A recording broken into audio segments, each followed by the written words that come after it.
乜嘢人錢錢唔建議你哋嚟無料市場買原石？坪洲嘅無料市場到底又應該點樣逛？今日錢錢同你哋揭秘坪洲無料市場嘅秘密。所謂嘅無料，即係話翡翠喺成品之前嘅所有嘅料，原石、邊角、毛坯呢啲都會喺原料市場裏面出現。呢啲就係手鐲嘅毛坯，一手料呢就係一捆，佢就可以出咁多嘅手鐲。靚啲嘅嗰啲呢，就一隻隻擺咗喺嗰邊。手鐲嘅前身就係毛坯，再前身就係片料，呢啲就白底青嘅料。佢呢種料見到佢石性就好大好光，我哋正所謂嘅豆種就係咁樣。因為啲石頭新開咗出嚟，如果佢穩定性唔高呢，佢就要用水養，若果唔係就好容易氧化或者係變種。呢啲黃翡啊、綠啊、紫啊呢啲呢，我哋都叫特色料。特色料呢係好啱用嚟做雕刻。越大同埋越興呢，就喺我哋啱啱行入嚟嘅呢條街嘅兩邊。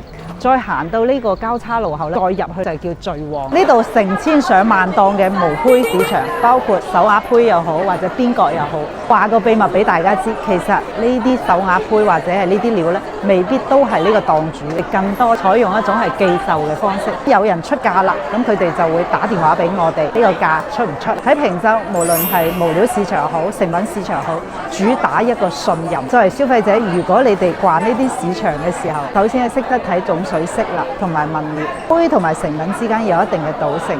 第二個識唔識睇價錢？表面上睇可能都係飾料或者種水料，但係色差一分，價差10倍。普通嘅消費者謹慎，千祈唔好掂無料，連料都睇唔懂，又要去賭嘅，咁呢個坑就好深啦。坪洲嘅成品市場好大，但無料市場會大幾倍。